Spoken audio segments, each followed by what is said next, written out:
Okay, let's start our Boiler Mechanic weekly news roundup, starting with the watershed moment of the week, the month, maybe the decade, which occurred on Friday in The Hague. Let's go.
That was the best clip I could find on short notice. I listened to this whole. I listened to this whole order a couple times yesterday. The people on the Palestinian Twitter Spaces really lost the plot yesterday when this decision came out. The first tweet I saw, or first couple tweets I saw, were that, oh my God, they didn't order a ceasefire. Oh my God, they didn't tell them to stop bombing. Now, that's not how this court works, or not how really any legitimate court works. This is a preliminary decision, and it is a bombshell decision, because what just happened yesterday is the International Court of Justice, which is not to be confused with the International Criminal Court, which is totally separate and has a lot less legitimacy at this point. The International Criminal Court is a child of the European Union more so than the United Nations. And many countries have not signed on to the charter for the International Criminal Court. The International Criminal Court lost a lot of legitimacy last year when they issued a arrest order for Vladimir Putin. Vladimir Putin evacuated children from a war zone. I think it was Mariupol, which was a very nasty battle. And the Ukrainians were very nasty. Let's just get that out there. Vladimir Putin evacuates the children from a war zone to keep them safe, and later reunifies everyone he can with their parents. That was what actually happened, and the International Criminal Court alleged that he had kidnapped the children. In other words, he should have just left the children there to die, most likely at the hands of Ukrainian right-wing militants. The International Courts of Justice, unlike the International Criminal Court, the courts of justice are a civil court where nations bring disputes. One nation will sue another nation and say, hey, we have a dispute, the court needs to resolve it. This is what courts are for. to bring a dispute between an impartial panel of judges or a jury.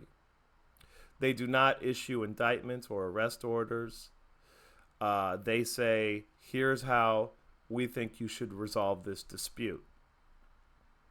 In this case, South Africa filed a complaint, and let's remember that the International Courts of Justice is a department of the United Nations, which I'm not a fan of the United Nations. I'm not a fan of the pedophile that runs that's the Secretary General of the United Nations, who used to be a big friend of Epstein's. I'm not a fan of most of what the United Nations represents. It is obviously controlled by the United States, but it is the only international mediation body, institution that we have. So we have to work with it. And the International Courts of Justice, in this case, issued the proper verdict, and it was a real bombshell. The International Courts of Justice here ruled South Africa filed the complaint. And we saw the oral arguments a couple weeks ago with South Africa presenting their case, which was a pretty much flawless case, that Israel might be, and this is what the initial complaint is. South Africa is saying Israel might be violating the Genocide Convention, Article 2, they use that. I'm not an international lawyer, but I just want to give people this from a boiler mechanics perspective. Maybe I'll help somebody understand. So back to what I was saying. They filed the complaint to the court. We believe Israel is committing acts of genocide. Here's our evidence. Under international law, any country has a right to bring such a complaint because it is the duty of every country to take steps to prevent genocide if they think it is happening. So anybody, Tahiti could have filed this complaint. I heard some people say that South Africa filed the complaint. This was orchestrated by the BRICS countries. South Africa presented a flawless case. A lot of work was put into it. A lot of really smart people obviously collaborated on this.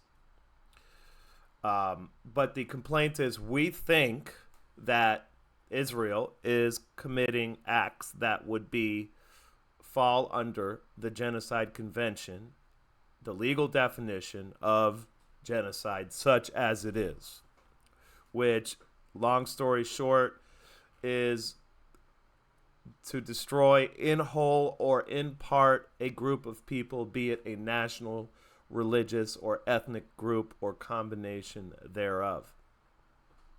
And this is laid out pretty succinctly, but it's a by design, or by its very nature, it is it's a gray area. So, and they asked the court, South Africa asked the court to issue a ruling ordering Israel to stop what they're doing, okay? And that's what the dispute is. And Israel and South Africa had their oral arguments a couple weeks ago, and this is the ruling. And the Twitter spaces for the pro-Palestinian people, and I'm as pro-Palestinian as anyone. I'm not necessarily as anti-Israel as, insofar as the people of Israel or I'm not again. I wish something could have been worked out. I think that Israel honestly should have been, the whole area should have been administered by a secular Arab government. We would have never had any problems. But the British came in and fucked around with shit because they're evil backstabbers. They wanted a state they could control, that they can manipulate in the Middle East. So they created the state of Israel. That's my humble opinion there.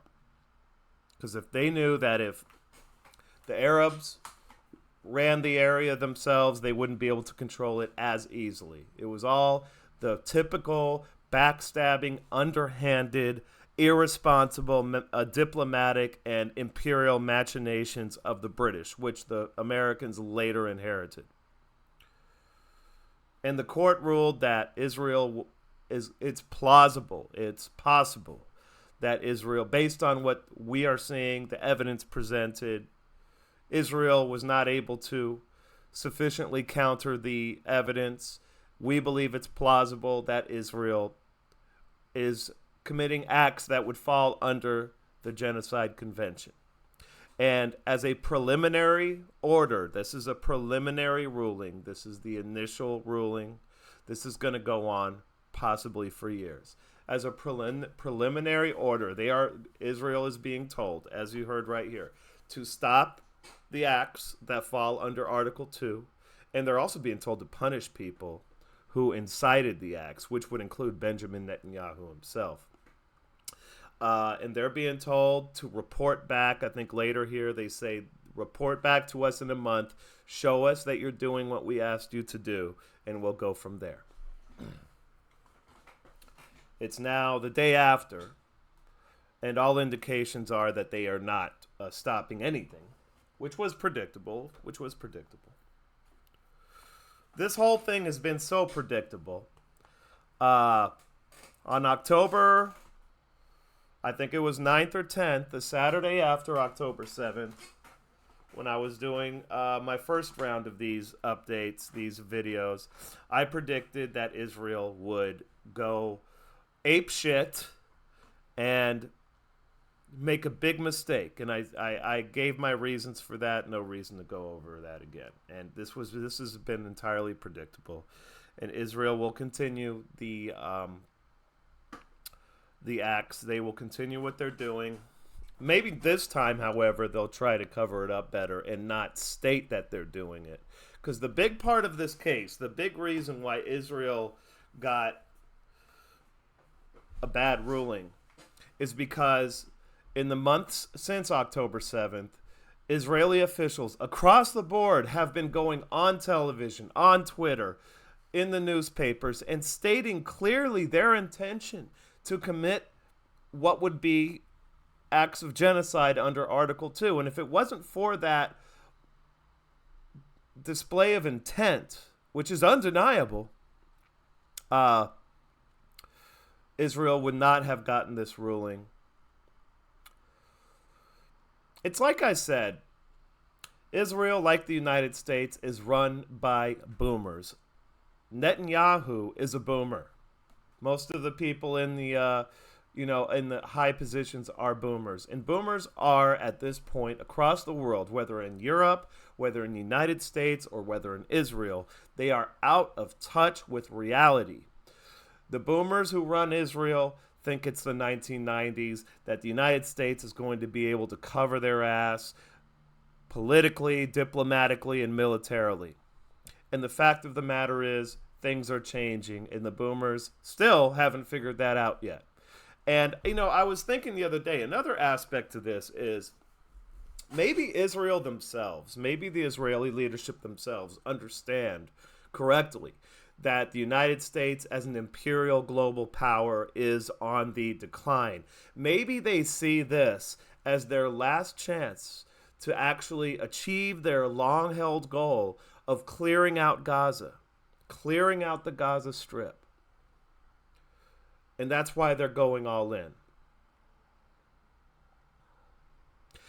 The problem with this is if they go through with this and we have 1 million people death count or whatever, which is possible, if they go through with this, Israel will never be secure again.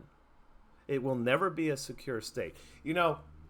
I was just talking to a good friend of mine, and she's Jewish, and I love her to death. And she doesn't get into global politics, and she just takes the simplest, most normie position on everything. But she does listen to me, and she's not a dumb person at all. And, she doesn't agree with me on this. But I told her, look, I support Israel as well as a concept. I mean, it's there. Okay, let's let the fact that it never should have been created by the British in the first place, let's consider that something that's going to be, it's impossible to fairly fix that problem. Uh, I would like to see Israel do better. I would like to see Israel treat the Palestinians better, treat the Palestinians equally. And I would like to see Israel be a peaceful, prosperous, multicultural nation. But that's no longer in the cards for the majority of the population of Israel. And that's the problem, is Israel has been incredibly radicalized over these years. I remember watching Abby Martin's documentary several years ago, and that's when I was first clued in that these people are really extreme.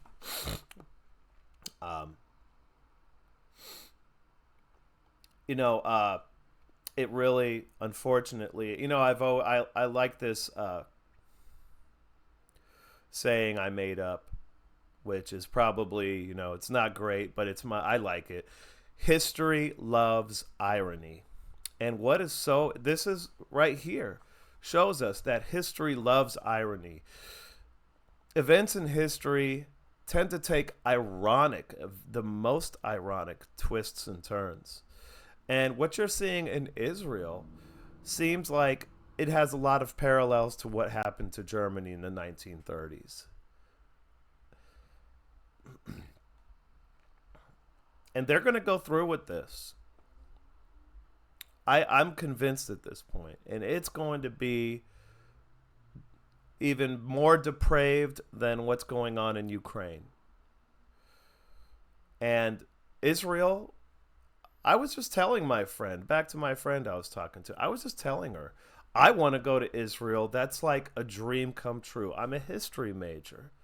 I want to go there. I want to see it. I want to experience it. Okay, I respect all religions. Okay, I want to see it. And unfortunately, what pisses me off is because of idiots like Benjamin Netanyahu. And this is not just Benjamin Netanyahu. Let's get that straight. This is Israeli society that has become extremely radicalized. They say there was a chance that Israel could have gone down the right path decades ago when there was a peace movement. And since then, it's just been this inexorable march to radicalism and extremism. And the Palestinians, to some extent, have been radicalized as well, out of necessity. I don't blame them for being radicalized, but I was saying I want to go to Israel so bad, and now because of this shit, it's probably never going to happen. I was arguing with her, and I said, the reason I'm criticizing what's going on right now is because I support not the state of Israel, not the government of Israel, but the right of people to live there that have lived there already for generations, And now, as we move into the future, the security of Israel is going to continue to deteriorate. It's never going to be a secure place again. And a nation, a people cannot live in a prosperous way in a constant state of war and insecurity. What tends to happen is either it becomes chaos or it goes down a very dark path. Okay, and what we're seeing today in Israel, it's almost like a carbon copy. Well, in some ways, it's a carbon copy of what happened to Germany. So I'm not a fan.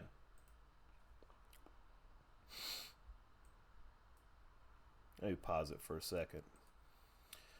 So relating to Israel, earlier this week, a couple of Israeli ministers came to to Brussels, and they actually suggested. See, these guys are so out of touch with what the pulse of the world is right now. These guys came to Brussels. The Europeans, in their Weasley way, no one cares what the fuck the Europeans think anymore, but they were trying to convince them, hey, you need to stop, indiscriminately bombing civilians. It's bad PR. it's bad for us. It's bad politically. That's what they really care about. And these guys kept going on and on about, apparently, oh, these Israeli ministers, we have a plan. We're going to build an artificial island off the coast of Gaza, and we're just going to stuff all the Palestinians onto that. What do you think, guys? I mean, are we serious? These guys are completely out of touch with reality. Fucking boomers like this. I don't know. I'm assuming this is one of the Israeli guys. That's a fucking boomer right there. Okay. These people, boomers, have a chip on their shoulder and they still think it's the 1990s. Okay. They need to, all of them, get out of politics, go home, live out the rest of your lives. That goes for American boomers in power. That goes for European boomers in power. Europe has problems with the younger generation too. But this is the problem. The problem are the boomers, okay? So let's go through the world news. I'm just going to highlight some things. So we had, let's see what happened this. Oh, yeah, AFD leader, hot lesbian chick. This is not the most flattering picture of her, though. I mean, I've seen more flattering pictures of her. She suggested that, if they were in power, if the AfD were in power, they would do something like Brexit. So that was interesting. Let's kill all these extra windows so I don't, have problems with frame rate. Elon Musk visits Auschwitz. That was really cute. What a fucking sham. Viktor Orban says Hungary will approve Sweden's NATO bid. So basically what happened here is the EU released money. Basically Orban got money that the EU owed Hungary, and then he decided, okay, we'll support Sweden's NATO bid. There's no reason in the world why Sweden should be in NATO. They're supposed to be a neutral country. It's really quite insane what they're doing up there, not only in Sweden but in Finland. The plane. So earlier this week, the Ukrainians shot down a plane full of Ukrainian POWs that the Russians were transporting. I think they were transporting them back home, because I know that the plane came from Moscow. So I don't know why they were going down to Ukraine. Don't quote me on this, but I think they were coming to release the prisoners, and Ukraine shot their own POWs down. And this is I've talked about this in other videos. There have been lots and lots of reports of Ukrainian, sometimes it's the extremist battalions, sometimes it's just random battalions shooting their deserters. It's been a constant thing. This was just the first incident really to really make it into the mainstream media, because Ukrainian press fucked up and Ukrainian press reported on it and then came in later and stealth edited their reporting and said, oh, we don't know if we shot that down. But at first they said, yeah, we shot that plane down. So what an absolute shit show. Ukraine Ukraine, it really pisses me off just how horrible the Ukrainian government is. They should all be hung. All those guys should be hung. Some of them are going to come here to Miami, I'm sure, after they flee the country. Hopefully that doesn't work out well for them. Earlier at the beginning of the week, the Ukrainians shelled a market in Russia right on the border in what used to be Donetsk province of Ukraine, killing civilians. There were no military targets there. It was just Ukrainians being little bitches because they're losing the Battle of Avdiivka. So that was really smooth. We've talked about Israel enough. We had some attacks we had some ballistic missile attacks at the beginning of the week in in Iraq. At U.S. bases were being attacked by, I guess, rebel groups within Iraq that have access to missiles and ballistic missiles. And, probably they're getting this stuff from Iran. But these aren't necessarily groups that are necessarily controlled by Iran. And the U.S. press, in all of these cases, with the Houthis, with the Houthis and with these groups all over with Hezbollah. They say, okay, yeah, Iran controls these groups. No, they don't control the groups, but they do help the groups. And then later this week, the United States actually agreed to have talks about withdrawing troops from Iraq. So last week I mentioned that the Iraqi prime minister is starting to get pissed off, and a couple times already he said we need the troops to leave Iraq, and I said that's most likely, in my opinion, because he is doesn't want to get drawn into any regional wars, is what it really boils down to. So the U.S. is talking. Apparently, I'm sure they're going to drag out those talks and be underhanded and talk out of both sides of their mouth as usual. What's going to happen once the U.S. troops leave? I'm sure magically ISIS will come back. Out of the thin air, ISIS will come back.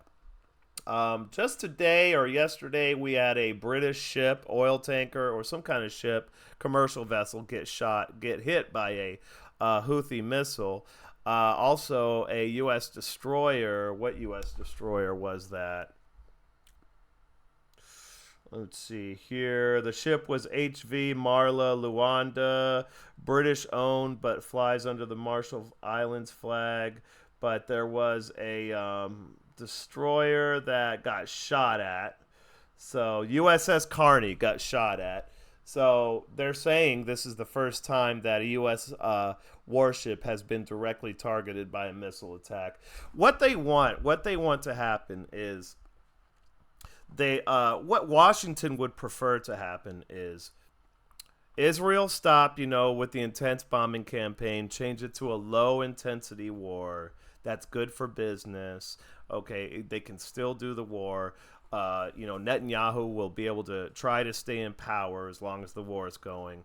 And then the United States wants to shift focus on Yemen because the United States knows it can drop bombs on Yemen for the foreseeable future. It won't do any damage to the Houthis because the Houthis have been getting bombed.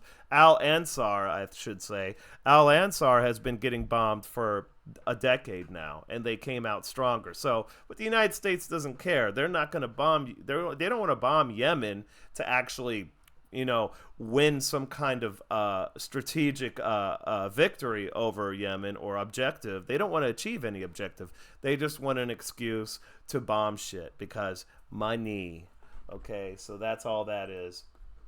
So that's what they want to do. They want to shift to Yemen and then eventually to Iran. Okay. Fighting Iran would be a big mistake. We would lose.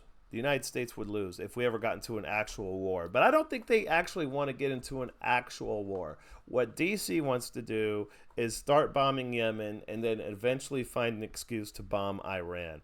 I just think it's not going to work out so well even once they start bombing Iran, because I would presume Iran has some of the best air defense, that they've gotten from Russia. I would presume so. Putin met Chad's junta leader. So this was that about nuclear? I know, okay, Putin first went to, this is like the Putin tracker here. Putin first went to, he's a real man. He first went to Egypt to talk about nuclear power plants. They're building a nuclear power plant for the Egyptians. And Putin is, then he went to Chad to talk with the junta leader that came into power after the coup a year or two ago. And then Iranian officials met with Niger. Okay, so we have the BRICS countries continuing to go around Africa and do their thing in Africa. Cameroon, I just thought this was interesting, not really geopolitical. They're doing, I don't know if it's mandatory, but they're doing a jab program for malaria. So apparently they got a malaria vaccine, and they're going to administer it, and apparently it's really good. So I just thought this was interesting. Maybe, pharmaceutical companies should be happy about that. Now, big news for a story I've been following for some time is a Kenyan court earlier this week ruled that Kenya cannot send peacekeeping troops to Haiti. So before I stopped doing these videos for a while, I was keeping track of this story where where there was supposed to, the United States had somehow coaxed Kenya into doing a humanitarian peacekeeping mission in Haiti. And apparently, the court in Kenya said you can't do that. So, no troops are going to Haiti. No Kenyan troops are going to Haiti. And Kenya was going to be the biggest contributor of troops. They were only going to send like 1,000 troops. I don't know if that's going to be enough to really fix Haiti at this point. The Haitians don't want the United States there at all, right? So that's kind of the issue. Why doesn't the United States go? Because the Haitians don't want the United States there for good reason. So here's a story. The Haitians it's just a AP story talking about how the Haitians are just kind of like wondering what's going on, what's going to happen. We need help over here. I feel strongly. I strongly support the Haitian people. I'm in South Florida. I have a connection to Haiti through my dad, and I live next door to Haitians, and I love Haitians. You have to ask yourself, though, why is it that they're letting millions of immigrants from Honduras and Venezuela and other places in Latin America and around the world through? But then when Haitians tried to come through, there was that big hubbub like a year or two ago where the Haitians were sitting on the border and they wouldn't let them through.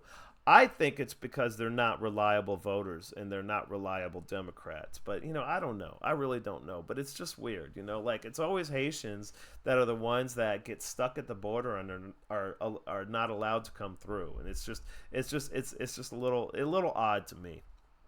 So there's been a lot of news coming out of Venezuela. Apparently, just today I read that the Venezuelan court disqualifies leading opposition presidential candidate. So I don't know what's going on, but I'm assuming that I think most Venezuelans are assuming that she's backed by the United States. She's been accused of being backed by the United States. No one trusts her. And so the Venezuelan court said you can't run. So apparently she can't run. How the United States is gonna react? They've already sent out a statement saying this is bad for democracy and all this bullshit. Like they give a fuck about democracy. But we'll see how this plays out. Venezuela is another hot spot that can blow up, as we all know.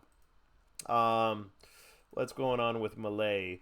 There was a general strike in Argentina because of the austerity measures that Malay is imposing.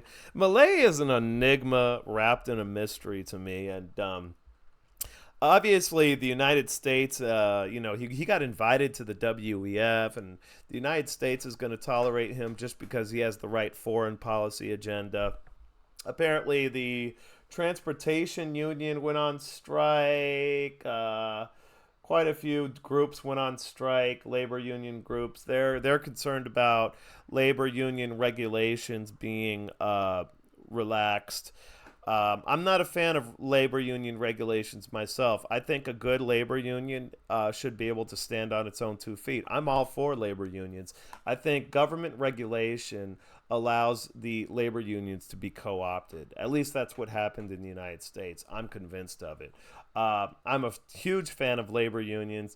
I think that, the law should be neutral towards labor unions. I mean, maybe some basic protections like a Bill of Rights for unions, but not all these regulations. The NLRA was an absolute disaster. It basically destroyed unions, in my opinion. So there's that. Let's go around. Texas border crisis is happening, as we all know. I'm not really on top of that at the moment, but everybody knows that the Texans are taking a stand on a issue in Texas. Apparently, they got barbed wire at a public park on the border somewhere, and the legal issues are a bit esoteric. So basically, the Supreme Court ruled on an issue that's a very minor, small piece of this puzzle. So I would encourage anybody to look further into the Supreme Court opinion. The Supreme Court opinion was not what's being reported widely in the independent media space. Nick Rekieta did a good video on that. I found this interesting. Japan, they're on the verge of sending a precision sniper probe. So apparently, because of the fact that a precision sniper probe to the moon. So Japan is going to join the list of countries. So it's almost like there's a little bit of a space race going on here. And Japan's joining the list of countries that are sending a probe to the moon. Now, what's special about Japan's probe is, I guess, it's high precision. So it's very difficult to land on the moon for two reasons. First of all, there's no air or any atmosphere that can allow you to aerobrake the probe or the spacecraft. Okay, the spacecraft is coming in at a very high speed, 30,000 miles an hour or whatever. And in order to land, they need to slow it down. It's very difficult on the moon because the moon has a pretty strong gravity and also no air, so it's difficult to slow the vehicle down as it's descending.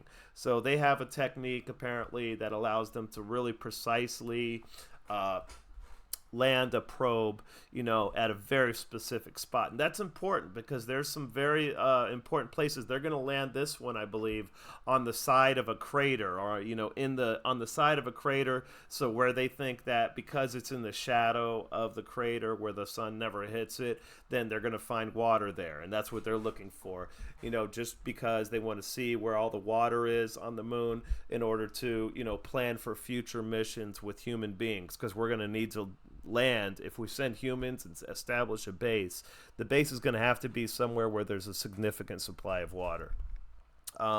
This one was funny. Apparently one of the journalists who was harassing I can't say his name, this famous tennis player during the COVID thing. They made all this fuss about the COVID vaccine. Now these losers all over the world, no one wants to talk about the fact that they were total totalitarian assholes when it came to the vaccine. But apparently one of these journalists that was carrying water for the pharmaceutical companies, that was harassing the tennis player, he died suddenly. So there's that. Okay, let's see what's happening in China, one country I must visit someday. This report just makes it sound like to me like China wants these any tensions in the Indian border to cool down. India and China have a long-standing border dispute. They've had some little exchanges of fire here and there, nothing major. But this guy says, yeah, it's not a big deal. Let's just come together. No big deal. Let's see what happened here. Okay, so this is interesting. So apparently, let me pause it and refresh myself on this one. Yeah, so apparently this whole deal is the Lithuanians, because they're basically patsies for the European Union and the United States, they made a special Taiwan department in their government or something, like the Taiwan Department of Lithuania. Like, why the fuck do they care? Probably because the United States and Europe coaxed them into doing it.